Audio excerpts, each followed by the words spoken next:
the tribal society, right? So lot many changes. Before that, we have seen about it how for the survival, for the livelihood, how people live and what they do. So now we are going to see that how the tribal life was affected by the British rule, as we have seen in the rural area or the countryside, it was affected by the British rule. So for that we have to understand by the tribal chief. Now who was the tribal chief? They were the head of the tribe, and entire tribe used to follow them, and whatever the instructions were given by them were followed by the tribal people, and they lived happily, right? So before that, now we have to understand in two aspects. One, before how was the life of the tribal chief, how they survived, as well as then how their power was changed or what changes came into their life after the British rule or during the colonial rule. So we can see here, now if you see tribal chief before, now they enjoyed economic power. All the economic power was under their control, that means entire forest was under their control, so they have got a lot of economic power. Then administer and control the territories. All the territories which was belong to the tribal chief, but tribal areas were controlled by the tribal chief, and these tribal chiefs were elected by the people who were the most strongest one. In many of the movies, you must have noticed that anyone who has been arrested or come into their area, they were brought to the tribal chief, right? Then you can see here their own rules. They used to make their own rules and regulations for the tribe, which everyone has to follow. Then we can see the land and the forest management. Entire land and forest management was under them. So they have got their own police even, right? So means entire thing, so sole power was in the hand of the tribal chief. Now let us see how their life changed during the colonial period. So first, only in charge of some villages. Britishers have taken all the powers with them, as per the forest law. They have declared forest to be the government property. So these tribal chiefs were only in charge of some villages. Then also they have to rent it out to the people to collect revenue for the British. And then the rules, when we talk about here, they used to make their own rules. Whereas during the British time, the British rules are followed, and they have British used to control there, and these tribal chiefs have to follow the instructions. Whatever the rules were made, it was the British rule which was executed by the tribal chief.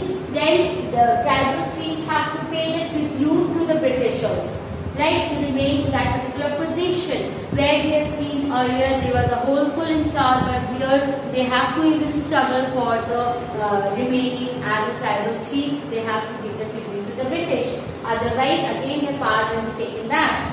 Then next is lost authority and unable to perform the traditional activities. Whatever the traditional activities were there of the tribal, they were not able to do, because every time they have to take a permission of the British, and if anything is not matched according to the British rule or according to their policies, then definitely those traditional activities could not be performed by the tribal chief. So this is how we can see that life of the tribal chief was totally under the control of the British. Now let us see about the major occupation was shifting cultivation. So let us see what the changes came into the life of the shifting cultivator.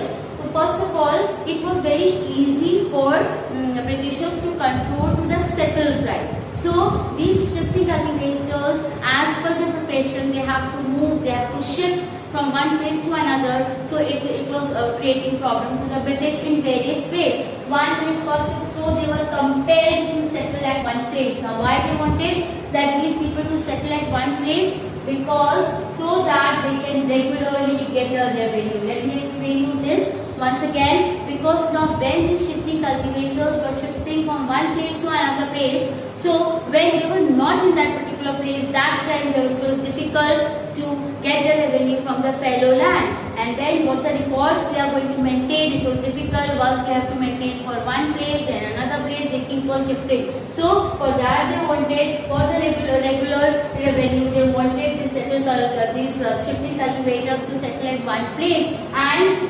become peasant cultivators. Later on, or in that ruling the countryside, you must have heard about the plantation or these kind of things. So for that they needed cultivators. So they wanted these shifting cultivators to convert into a peasant cultivators. So Britishers will also be helped. So what the policy? So Britishers brought the policy. What policy? Land policy. Now according to that land, each and every one was allotted a land. So some of the shifting cultivators, they became landowners, and some of them they became the tenant.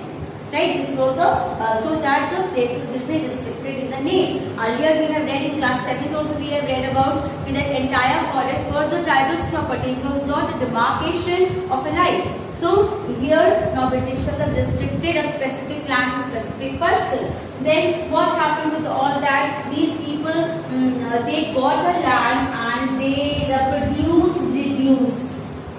production reduced of these shifting cultivators because the land which was given. Again in forest law we will see that certain area was considered to be a reserve forest. Which area which was the best to grow the timber, Britishers took it as a reserve forest, and the area which was not quite fertile was given to the shifting cultivators.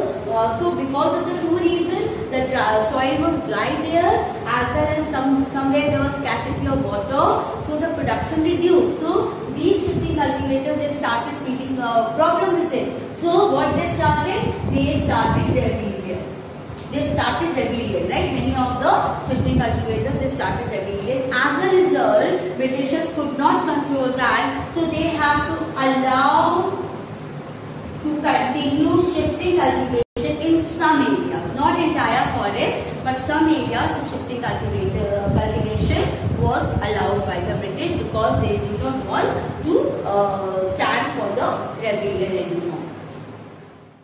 As the life of tribal changed with the arrival of the British, so the forest law also had a great impact on the life of the tribal people. Or let us see how. Now first, Britishers control all the forest. Britishers have made a policy to control entire forest. So first thing, that forest was declared as a state property. That earlier the forest which was the tribal's property, now it became the state property. Then let us see the next thing. Now how they have divided certain areas of the forest which was very good for the timber, that they have considered as a reserve forest. Now as they have categorized it as a reserve forest. So for the reserve forest, what was certain thing was restricted here, like no zone cultivation can be done over there, no one can involve themselves in hunting and gathering, as well as any movement cannot be done without the permission of the British. So that area was reserved. But the Britishers later realized that there was a problem. That as there was no involvement of the tribals, so how will they cut the trees? How will they get the labours? As they were all the tribals were displaced from this area, so they were not getting labours to cut the trees and to transport, right, for the railway sleepers and other transport work. So they got an idea that they have certain areas of the forest they have given to the shifting cultivators, and they have declared as a village forest. Village forest, as the name is, that these tribal people, they live in the forest. Now for living in this forest, what a part of land was given for them to do the shifting cultivation, right? And because they got the land there, so they have to provide free labor or a very cheap labor for cutting down the trees, and then later on to transport those logs for the railway sleepers. Right? Now let us see. So these all things were opposed by certain people. Like in 1906 in Assam, so Ram Sarma, he has opposed this act. It was not as the life of the tribals. It is disturbing the life of the tribals. And then second, in 1930 there was a forest satyagraha in central provinces. All these things, they opposed the forest law, which was not in the benefit of the tribal people, right? So now let us see the problems with the trades. Now trade also, business also came, as we know from the second chapter only we are studying that Britishers came here to do the business. So they have not left forest also in the terms of the business. So these tribal people, they noticed initially, so they did not notice, but what happened? lot of traders and moneylanders, they were coming to the forest frequently, and they brought their offer like they wanted to buy the forest produce, and in place of that they wanted to give them cash amount, right? Then they also offered them cash loan, right, to do the work. These all things were to emphasizing them. Initially, tribals did not understand what is the motive behind it. Motive was to do the business, as Britishers' main objective was to do the business. Then they also offered them for wages, work for wages. Now, why tribal people wanted work?